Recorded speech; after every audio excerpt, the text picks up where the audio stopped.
Hey guys, today I'm going to be talking about what kind of mindset you should have when playing as a Scholar. I'll explain the basics of increasing your damage contribution, what good Scholar players avoid, and how to best complement your co-healer. Hopefully with this guide you'll be the best Savage Raider that you can be, but these tips will be good for anyone, for any level of content. Let's begin. Do damage. Get in the mindset of casting Broil a lot. At this level of content, it is expected for you to contribute. This is especially true when the encounter is new and everyone's gear is not that great. And rage timers are a real thing in this game, so help push that boss. And in order to do that, you need to get into the mindset of healing just enough. Stop trying to top the raid off completely. Your party members are either dead or they are not. So long as they live, you are doing your job. If you know that damage won't be coming for a while, you can begin to push the boundaries of healing enough. There will even be times that you will find that no action at all is needed, and you can just focus on damage and let health regen naturally. Alright, hate to break it to you, but tip number 2 is shields are not that good. We may be the shield class, but that does not mean our best healing options are all shields. Fight that urge to block every incoming AoE. Why mitigate something if no one will die and you have the perfect fairy ability off cooldown? I made a whole video on which Scholar abilities are better than others. Tip number 3 is tank healing. Each healer has its differences, which is why it's never good to bring two of the same healer. You're just doubling down on your strengths and your weaknesses. What Scholar does not do good at is healing the tank. Luckily, the other two healers are way better at it than we are, so try to rely on them a bit. That being said, it's not like we're completely dropping the ball when it comes to helping out. You can be really creative with your cooldowns in ways that help the tanks indirectly. For instance, here in this fight, I time my Sacred Soils so that they block the tank buster and linger around long enough in order to also help block the incoming raid-wide damage. Also, you can try waiting until they're missing some health before you cast something like Fey Blessing or Indomitability. That way they at least benefit a little bit from that.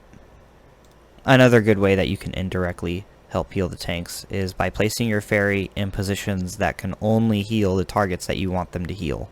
A good example of this is on Cloud deck. If I place my fairy on the other side of the tank, then the tank is the only person in range for our fairy to cast Embrace on. Aside from Fey Union, I only had to heal my tank once or twice this whole fight, and usually this fight has a lot of tank healing.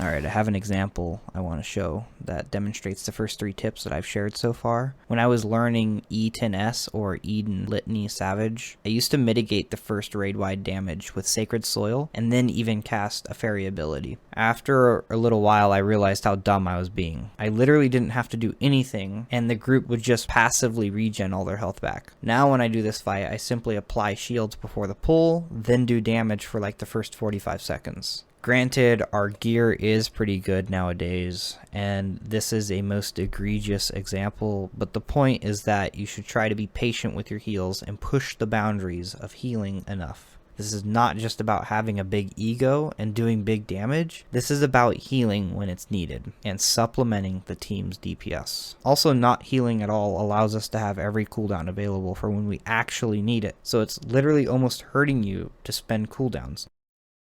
Now, I agree this wouldn't be much of a healer guide if all I told you was to heal less, which leads me to remove your healing abilities from your hotbar. Alright, not serious. But in all seriousness, here's where the guide moves away from beginner tips and more into intermediate territory.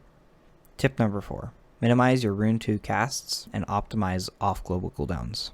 Casting lots of Rune 2s is the sign of a Scholar that cannot plan ahead. I cannot tell you how often I see a Scholar cast Rune in order to weave a spell, only to cast it again moments later, just so they can move. For the most part, we hate to be bothered to cast anything other than Broil. So when you must cast Rune, make the most of it. Get as much done in that window of opportunity as possible. And of course, even better if you can get that stuff done during the refresh of your Biolysis. So many decisions are based on my dot timer, so much so that it often dictates what healing spells I use.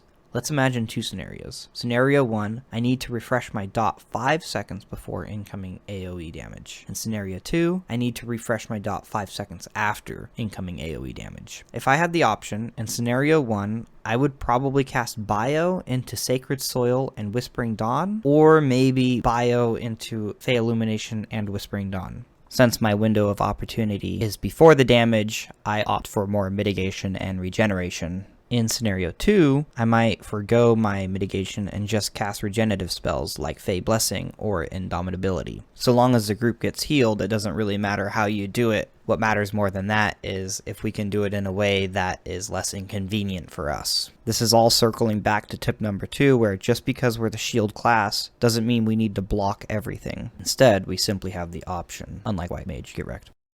Now, to add even another layer of complexity to all of this, when planning a fight, think about by what time a spell must be cast in order for it to be back off cooldown when you need it again. I personally do this all by feel, but a lot of the best teams plan out a timeline of all of their cooldowns, from tank mitigation to DPS utility to healer cooldowns. On E12S, I know that if I spread low combo at the 15-second countdown timer, and then summon my Seraph, do my opener, kill my fairy immediately, and then just as the fairy respawns, I cast Fey Blessing.